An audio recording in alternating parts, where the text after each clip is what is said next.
Sveiki! Šįkart trumpai pakalbėsiu apie Canva licenzijas. Tai tikrai nėra jokio puslapio reklama ir jokių narių reklama.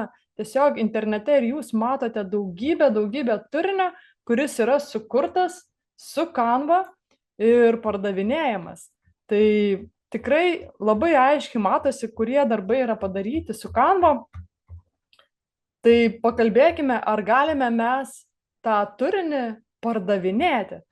Taip, tai grįžtu į Canva ir kai mes kuriame turinį su Canva, mums reikėtų žinoti, kad jeigu mes kuriame turinį su nemokama Canva ir naudojamės nemokamus Canva elementus ir kuriame turinį patys nuo tuščio lapo, tai Canva mums leidžia parduoti ir uždirbti pinigus. Tačiau jeigu jūs turite Canva for Educators, tai iš šios paskyros jūs negalite parduoti nieko.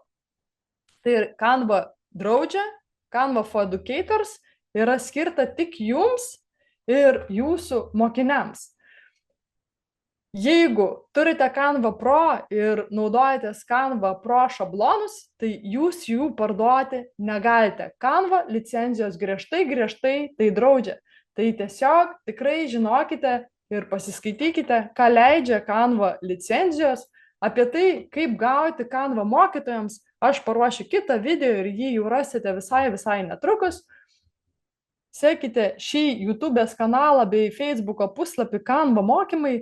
Ir žinoma, jeigu norite išmokti, kurti užduotėlės patys ir sužinoti visokiausias galimybės, kaip mes galime susikurti su nemokama Canva, tai galite apsilankyti puslapyje Coursera.lt, kur rasite jau įrašytus mokymus, užduočių kūrimą su nemokama programa Canva. Matysite visą aprašymą, galite susimokėti, spausti pradėti mokytis ir galėsite studijuoti savo patogiu laiku ir savo patogiu tempu.